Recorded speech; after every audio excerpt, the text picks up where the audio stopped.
देश की सत्ताधारी पार्टी भाजपा का अगला अध्यक्ष कौन होगा, इसे लेकर अटकलों का बाजार गर्म है। भाजपा के पास कई ऐसे बड़े नेता मौजूद हैं जिन्हें इस पद की दौड़ में शामिल बताया जा रहा है। इनमें धर्मेंद्र प्रधान, भूपेंद्र यादव, विनोद तावड़े और केशव प्रसाद मौर्य तक का नाम शामिल है। 28 जुलाई के बाद इस दौड़ में देवेंद्र फडणवीस का नाम भी शामिल हो गया है और कहा जा रहा है कि वे पार्टी के नए अध्यक्ष हो सकते हैं। विशेषकर महाराष्ट्र में यह चर्चा सबसे अधिक हो रही है। उन सभी समीकरणों पर भी विचार किया जा रहा है जिसके आधार पर नए अध्यक्ष को लाने पर विचार किया जा सकता है। इसमें ओबीसी कार्ड, आगामी चुनाव और भाजपा आरएसएस के केंद्रीय नेताओं से नजदीकी के आधार पर भी अगले अध्यक्ष के बारे में अनुमान लगाया जा रहा है। क्या देवेंद्र फडणवीस भाजपा के अगले अध्यक्ष हो सकते हैं? इस प्रश्न पर महाराष्ट्र के एक नेता ने मीडिया से कहा कि वे बहुत प्रतिभाशाली और मिलनसार नेता हैं। पार्टी के संगठन से लेकर महाराष्ट्र सरकार में महत्वपूर्ण दायित्व संभाल चुके हैं। पार्टी और संघ के शीर्ष नेताओं से उनके संबंध भी बहुत अच्छे हैं। महाराष्ट्र में सरकार बनाने में भी उनकी भूमिका बेहद महत्वपूर्ण रही है।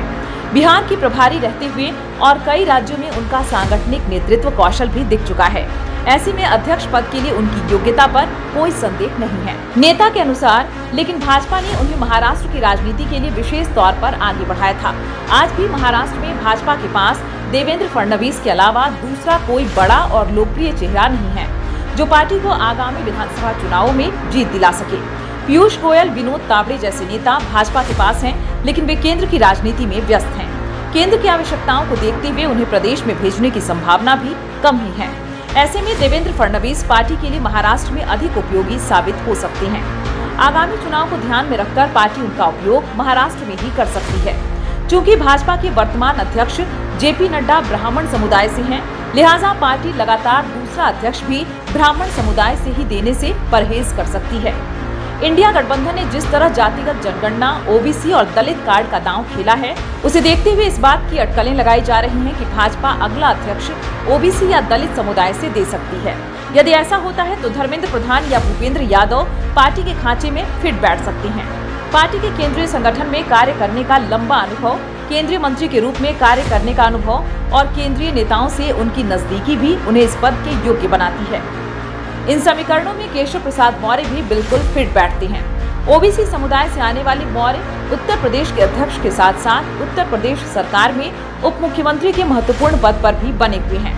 संगठन में रहने और हिंदुत्व के चेहरे के रूप में भी देखा जाता है। संघ को भी उनके नाम पर कोई आपत्ति नहीं होगी। पार्टी उन्हें केंद्र में भेजकर उत्तर प्रदेश में चल रहे राजनीतिक तनाव का भी पटाक्षेप करने की रणनीति अपना सकती है। हालांकि प्रधानमंत्री नरेंद्र मोदी के रूप में भाजपा के पास ओबीसी समुदाय का सर्वोच्च चेहरा उसके पास पहले से मौजूद है। ऐसे में माना यह भी जा रहा है कि पार्टी एक साथ दोनों सर्वोच्च पदों पर एक ही समुदाय के व्यक्ति को बिठाने से परहेज कर सकती है। ऐसे में इस पद पर किसी दूसरे समुदाय के व्यक्ति को जगह मिल सकती है। राष्ट्रपति के रूप में आदिवासी द्रौपदी मुर्मू, प्रधानमंत्री नरेंद्र मोदी के रूप में ओबीसी समुदाय को सरकार में बड़ा प्रतिनिधित्व मिला हुआ है।